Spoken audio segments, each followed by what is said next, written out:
पिया कई दिन से अपनी अलमारी की सफाई करने की सोच रही थी, पर आलस कहो या वक्त की कमी, वो इस काम को टालती ही जा रही थी। आज उसका पति विवेक 2 दिनों के लिए ऑफिस टूर पर गया था। बच्चे स्कूल जा चुके थे, तो उसने आज ये काम निपटाने की सोची और अपने लिए चाय बनाकर कमरे में आ गई। अलमारी साफ करते हुए उसे शादी के बाद की कुछ तस्वीरें दिखाई दी, जिसमें वो पति के हाथों में हाथ डालकर घूम रही थी। अचानक उसके होंठ कुछ गुनगुनाने लगे और फिर सोचने लगी, सच में वो दिन कहीं खो ही गए हैं। अब तो बस जिंदगी गुजर सी रही है। पति को मानो बस अपनी ज़रूरतों से मतलब है। अब ना वो हाथों में हाथ है, ना घूमना फिरना, ना वो प्यार भरी बातें। सोचते सोचते वो आईने के पास आ खड़ी हो गई। क्या वक्त के साथ प्यार खत्म होने लगता है? उसने खुद से पूछा। जब वक्त के साथ तुम बदल गई हो तो प्यार वहीं कैसे रहता? उसके अंदर से एक आवाज़ आई, मैं कहाँ बदली हूँ, मैं तो अब भी विवेक को प्यार करती हूँ, पर वही अब मुझसे कटे कटे रहते हैं। पिया आंख में आंसू लाकर मन ही मन बोली, तुम अब खुद से ही प्यार नहीं करती तो विवेक से क्या खाक करोगी? अंदर से फिर से आवाज़ आई, खुद को देखा है कभी? ये उलझे बालों से झांकती सफ़ेदी, ये बदरंग से कपड़े, निस्तेज चेहरा, ये हर वक्त थका थका रहता तुम्हारा शरीर, क्या तुम वही पिया हो? क्या तुम्हें खुद से प्यार है? नहीं ना, अगर होता तो तुम ऐसी ना होती। और जब तुम्हें खुद से ही प्यार नहीं है तो विवेक से क्या शिकायत? अब पिया ने खुद को आईने में अच्छे से निहारा, वरना अब तो आईना बस बिंदी ठीक जगह लगी है या नहीं, या कहीं जाना हो तब दिखती। घर को संभालते, बच्चों को देखते इतनी फुर्सत कहाँ होती है कि खुद को संवार सको। पिया अपने आप को ही सफाई देने लगी। फिर से अंदर से आवाज़ आई, कौन कहता है बच्चों की प्लेट में बचा कुचा कुछ भी खा लो? कौन कहता है कुछ ना बचने पर चिप्स बिस्किट से पेट भर लो? कौन कहता है कि ये बदरंग से कपड़े पहनो? ये सब तुम्हारी लापरवाही है, जिसे तुम जिम्मेदारियों के नाम पर ढक रही हो। कभी सोचा है ऐसे तुम्हारा शरीर कब तक चलेगा? अब पिया परेशान हो गई और सोचने लगी कि बात गलत भी नहीं है।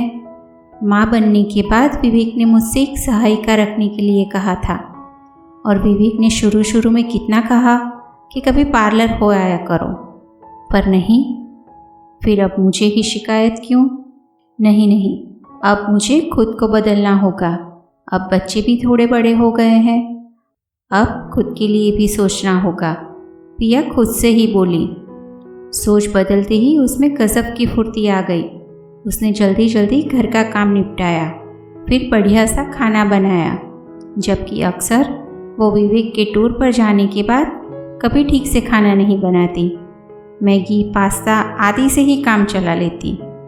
दोपहर में बच्चों के आने के बाद उसने उन्हें खिलाकर सुला दिया।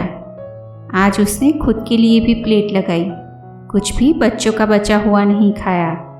उसके बाद बर्तन और सफाई के लिए भी उसने सहायिका रख ली। अगले दिन बच्चों के स्कूल जाते ही सहायिका आ गई।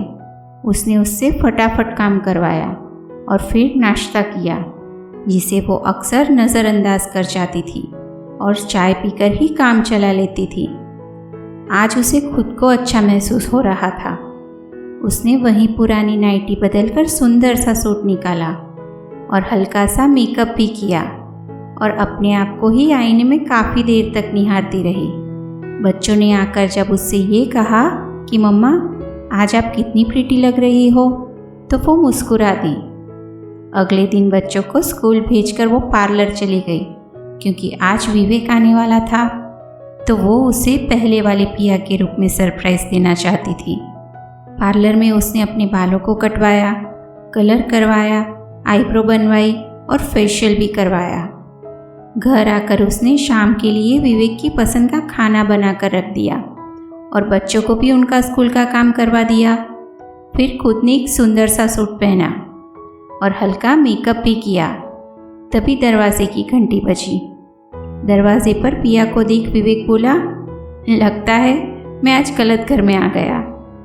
विवेक का हाथ पकड़ते हुए पिया मुस्कुरा कर बोली, क्या आप भी? बच्चे खाना खाकर टीवी देखने लगे और पिया विवेक के पास आ गई। लगता है शादी के बाद वाले दिन लौट आए हैं, पर ये चमत्कार हुआ कैसे? आज तुम्हें रसोई साफ नहीं करनी, टीवी नहीं देखना? विवेक ने मुस्कुराते हुए पूछा। नहीं, आज मुझे अपने पति के हाथों में हाथ डालकर घूमना है। पिया विवेक के हाथ अपने हाथ में लेते हुए बोली और उसे लेकर छत पर आ गई। काफ़ी देर तक दोनों हाथ में हाथ डालकर बातें करते रहे। विवेक को उसने सहायिका लगाने की बात भी बता दी, पर बहुत पूछने पर भी इस परिवर्तन का कारण नहीं बताया। लेकिन विवेक के लिए ये परिवर्तन सुखद था, इसलिए उसने ज़्यादा पूछा भी नहीं। नीचे आकर पिया ने बच्चों को उनके कमरे में सुलाया और खुद अपने पुराने दिन लौटाने के लिए अपने कमरे में आ गई। दोस्तों, हम में से बहुत सारी औरतें ऐसा ही करती है। शादी के बाद, बच्चे होने के बाद खुद के प्रति लापरवाह सी हो जाती है। ऐसे में जीवन साथी से ये उम्मीद करना कि वो पुराने दिनों की तरह ही रहे, वो बेईमानी है, क्योंकि जब हम खुद से ही प्यार नहीं कर सकते तो दूसरा कोई कैसे करेगा? अगर हम अपने काम को बांट ले या उन्हें मैनेज कर ले तो हम अपने और अपनों के लिए समय निकाल सकते हैं, जिससे पुराने दिन कहीं नहीं जाते और हमेशा हमारे साथ रहते हैं। कहानी आपको पसंद आई हो तो कहानी से जुड़े आपके अभिप्राय कमेंट सेक्शन में ज़रूर लिखिएगा। फिर मिलेंगे दोस्तों एक नई कहानी के साथ। तब तक हमेशा मुस्कुराते रहिए और मुस्कुराहट बांटते रहिए।